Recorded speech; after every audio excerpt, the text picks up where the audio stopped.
Fala pessoal, sejam muito bem-vindos a mais um episódio do nosso podcast Perguntando Teologia. E aí, Tiagão, tudo bem? Tudo bem, Rivaldo, e você? Tudo bem, graças a Deus. Para introduzir a pergunta de hoje, eu vou começar com a leitura de 2 versículos bíblicos aqui, que serão a base da pergunta, tá? O primeiro está lá em Números, capítulo 23, versículo 19, que diz o seguinte: Deus não é homem para que minta, nem filho do homem para que se arrependa. Acaso ele fala e deixa de agir? Acaso promete e deixa de cumprir? E o segundo está lá em Gênesis, capítulo 6, versículo 6. Então o Senhor arrependeu-se de ter criado o homem sobre a terra, e isso cortou-lhe o coração. E a pergunta é: Deus não é homem para que minta, nem filho do homem para que se arrependa. No entanto, ele diz ter se arrependido de ter criado o homem. Qual seria a explicação teológica, tendo em vista que não há erro ou incoerência na palavra de Deus? Muito bem, Rivaldo. Nós temos de fato esses 2 textos que apresentam aquilo que parece ser uma contradição, né? A pessoa que mandou a pergunta pra gente até comentou, falou: olha, a gente sabe que na palavra de Deus não tem contradição, então como que a gente explica esses 2 versículos que, num primeiro olhar, estão falando coisas diferentes, né? O versículo de Números falando que Deus não se arrepende, e o versículo de Gênesis falando que Deus se arrependeu, não é? De ter criado o homem sobre a terra e que por essa razão ele traria o dilúvio. Até para incrementar um pouquinho mais a questão aqui, eu vou trazer alguns outros textos, lembrar a gente de alguns outros textos que também trazem essa mesma questão novamente para o cenário e também fazem a gente pensar nesse assunto. Por exemplo, lá em Êxodo, capítulo de número 32, versículo 14, nós temos Moisés intercedendo diante de Deus e Deus dizendo que ele ia destruir o povo, que ele não deixaria que aquele povo continuasse levando o nome dele, afrontando o nome dele, mas Moisés intercede por Deus e o texto fala que Deus se arrependeu da decisão dele de destruir o povo. Mais pra frente nós temos também um dos relatos talvez mais conhecidos sobre arrependimento, que é na própria história de Jonas, não é? Quando Deus diz para o profeta avisar o povo de Nínive que eles vão ser destruídos, que os dias de Nínive estão contados, mas depois Deus se arrepende, e o profeta fala: eu sabia que Deus se arrependeria e não traria o mal prometido sobre a cidade de Nínive. Então, nesses cenários todos a gente percebe as 2 coisas, não é? Sempre trazendo ali uma conotação de arrependimento da parte de Deus, e ao mesmo tempo a gente tem esse versículo de Números, capítulo de número 23, versículo 19, que você leu, texto ali envolvendo a narrativa de Balaão, em que Deus fala que ele não é homem para que minta, para que se arrependa, que essas características, a característica da mentira, ela está restrita ao homem. O homem mente. O homem é capaz de faltar com a verdade intencionalmente para prejudicar. O homem se arrepende. O homem é aquele que não conhece todas as coisas, não conhece o futuro, ele não sabe de fato o que as suas decisões trarão, por isso que o homem constantemente se arrepende, tanto para o bem quanto para o mal, não é? O homem muda de ideia, o homem muda os seus caminhos, o homem muda a sua palavra, ele não cumpre aquilo que disse. Então aqui em Números Deus está dizendo: olha, essas características pertencem ao homem, não a mim, é o homem que mente, é o homem que se arrepende. Eu não sou homem, então eu não minto e não me arrependo. E aí, claro que a gente tem esse choque com esses outros textos que nós comentamos. Isso fica mais evidente no texto de 1 Samuel, capítulo de número 15. Nesse texto, nós temos uma junção ali no mesmo cenário, na mesma narrativa, nós temos as 2 afirmações acontecendo. O contexto aqui de 1 Samuel 15 é o reinado de Saul.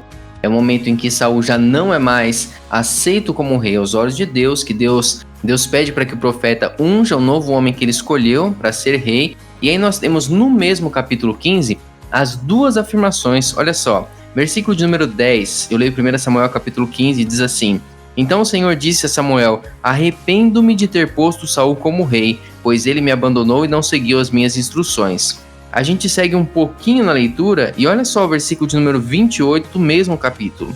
E Samuel lhe disse: o Senhor rasgou de você hoje o reino de Israel e o entregou a alguém que é melhor do que você. Aquele que é a glória de Israel não mente, nem se arrepende, pois não é homem para se arrepender.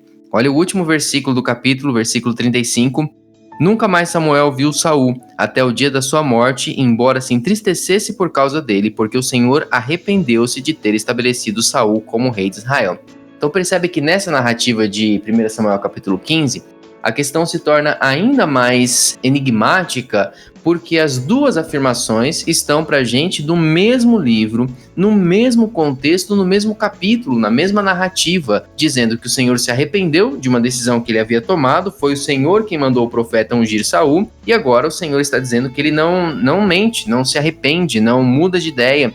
Então isso traz a questão para o cenário e a gente precisa pensar qual a melhor maneira de lidar com ela.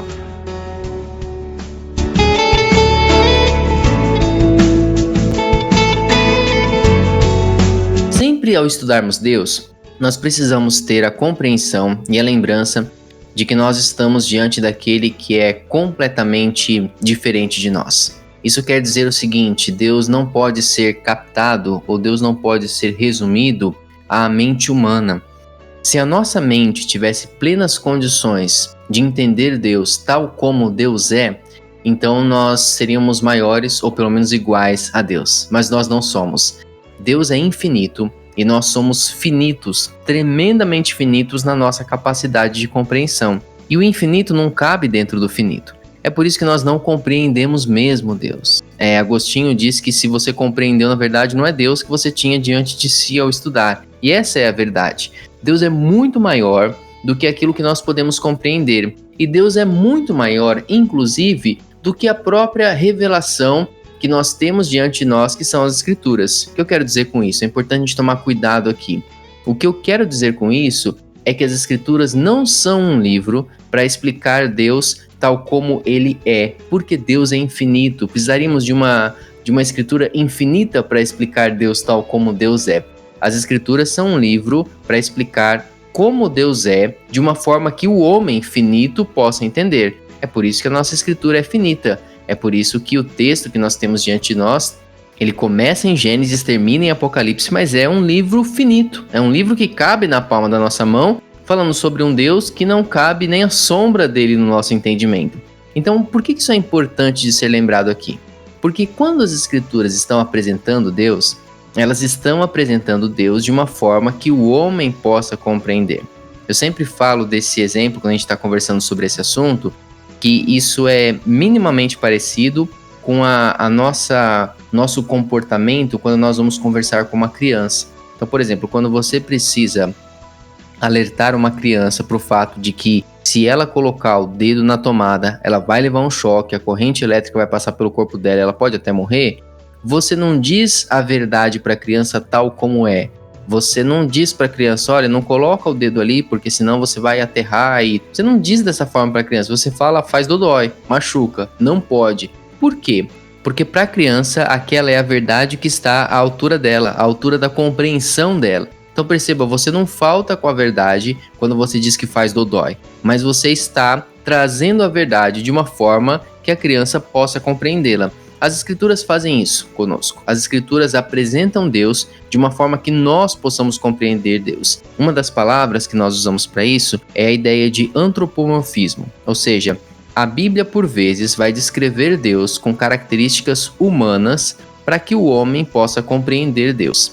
E essa palavra é uma apresentada assim pelos estudiosos, ou seja, quando as Escrituras falam sobre um Deus que se arrepende, na verdade ela não está descrevendo completamente de modo perfeito a atitude divina. Ela está escrevendo a atitude divina de modo que o homem possa compreender perfeitamente, mas a nível do homem, no nível que o homem possa compreender. Então, isso aqui é importante a gente frisar e a gente começar por aqui, tá bom? A segunda coisa que é importante a gente levar em conta para entender essa situação é observar o cenário em que esses termos acontecem. Sempre que é dito que Deus se arrepende, sempre que Deus traz uma definição, como por exemplo, eu vou destruir Nínive, ou como por exemplo, eu vou colocar Saul como rei, e depois é dito para nós que Deus se arrependeu daquilo, nós sempre vamos perceber que houve uma mudança de comportamento na pessoa que estava recebendo aquela ordem da parte de Deus. Então Deus está dizendo, eu vou destruir Nínive por conta da maldade de Nínive, mas Nínive deixa a sua maldade. Então o Senhor deixa a sua resolução de destruir Nínive. É claro que Deus, na sua infinita sabedoria, já sabia que Nínive se arrependeria. Até Jonas, que não tem nada de sábio na história, ele diz, eu sabia que Deus ia mudar a sua atitude. Por quê? porque percebe-se que a atitude de Deus de destruir estava vinculado à atitude do povo de ser maldoso, de ser mal em suas práticas. Quando o povo deixa a sua maldade, o Senhor decide que então ele vai deixar também a sua resolução de destruir o povo. Da mesma forma, isso acontece também quando nós estamos olhando o texto do dilúvio. Quando o texto fala que Deus se arrependeu de ter criado o homem, a gente não pode compreender isso da mesma forma que nós, homens, nos arrependemos, não é? Olhando lá para trás e um Deus que não tinha como prever o que o homem ia fazer, criou o homem e agora olha, vê a maldade no coração do homem e agora pensa, poxa, o que foi que eu fiz, não é? Não, Deus sabia desde o início o que ele estava criando. Deus sabia o potencial que o homem tinha para a maldade e mais do que o potencial, ele sabia que o homem de fato se arrastaria para a maldade. Mas quando o texto descreve Deus se arrependeu, ele está traduzindo em uma linguagem de homem a resolução divina. Tanto que observa, logo na sequência, o versículo que foi lido para nós aqui de Gênesis 6, fala que isso cortou-lhe o coração de Deus. Percebe? Sabemos que Deus é espírito. Sabemos que Deus não tem um coração que de fato foi cortado, sangrou e Deus morreu. É uma expressão para dizer que isso aí trouxe um pesar forte sobre o coração de Deus. É o homem descrevendo aquilo que está se passando com Deus. Então, por isso que nós temos esse tipo de linguagem que resume a ação divina de uma forma que nós possamos entender.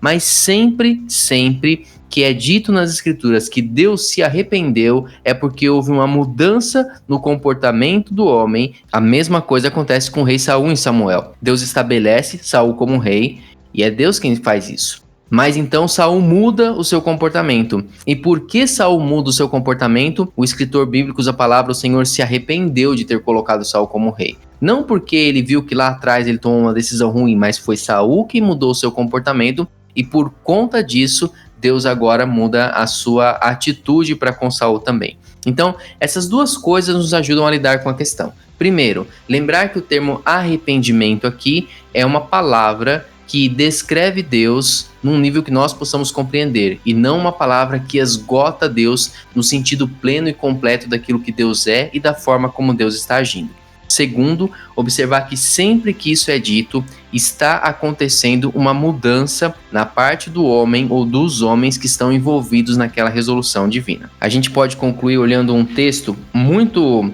pertinente nesse assunto, que se encontra em Ezequiel, capítulo de número 33, quando Deus está conversando com o profeta. Versículo de número 13, Deus diz o seguinte ao profeta: se eu garantir ao justo que ele irá viver, frise bem isso, se eu garantir ao justo que ele irá viver, mas ele, confiando em sua justiça, fizer o mal, de suas ações justas nada será lembrado e ele morrerá por causa do mal que fez. E se você disser ao ímpio, certamente você morrerá, mas ele se desviar do seu pecado e fizer o que é justo e certo, se ele devolver o que apanhou como penhor de um empréstimo, se devolver o que roubou, se agir segundo os decretos que dão vida e não fizer mal algum, é certo que viverá e não morrerá. Então perceba que a gente tem aqui, na instrução que Deus traz para o profeta, as duas coisas sendo colocadas de modo bem claro, né? Ele diz primeiro em um formato, depois em outro formato, mas é a mesma coisa que ele está dizendo. Se eu disser para o ímpio, certamente você vai morrer, e o ímpio mudar a sua impiedade, deixar a sua impiedade, então eu não vou fazer ele morrer. E a mesma coisa ele fala para o justo. Se eu falar para o justo, olha, você certamente vai viver, e o justo deixar a sua justiça, Deus fala, então ele não vai viver. Mas percebe, ele mesmo diz, se eu falar que isso acontecerá, e aí vai acontecer diferente. Por quê? Mudança de comportamento aqui, da justiça para a injustiça, da impiedade para o temor a Deus e a piedade. Então, o que a gente percebe nesses textos é que a nossa limitação acontece porque nós estamos dentro do tempo. Não é Deus que está dentro do tempo, não é Deus que é limitado pelo tempo. Deus conhece tudo.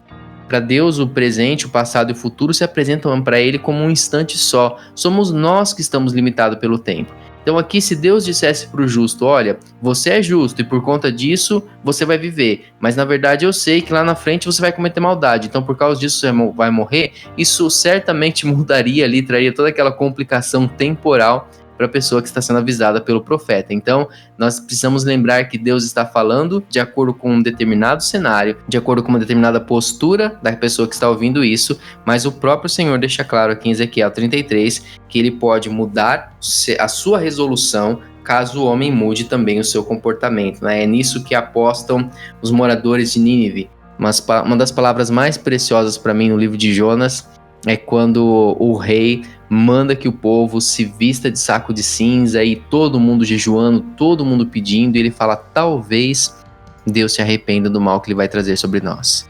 E esse talvez traz toda a esperança que eles precisavam para se agarrar naquele momento, não é? O talvez de um Deus que não está condicionado às nossas ações, de um Deus que nós não manipulamos, para nós agirmos de uma forma e ele ser obrigado a agir de acordo com aquilo que nós estamos fazendo. Mas talvez possamos contar com a graça de Deus.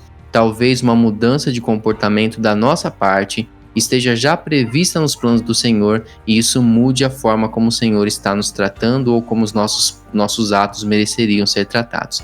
Então é dessa forma que a gente lida com esse problema. Claro que é um problema, claro que é uma dificuldade para a gente lidar, não é? Mas é dessa forma que nós lidamos com ela, respondendo a pergunta que foi enviada pelo nosso ouvinte. Lembrando que as palavras são limitadas e lembrando que sempre que esse termo aparece nas Escrituras, o homem está mudando também a sua atitude para com Deus. Muito bem respondido, Tiagão. Encerramos o nosso podcast por aqui, com um convite para você ouvinte estar conosco no próximo episódio também. Te esperamos lá. Tchau, tchau.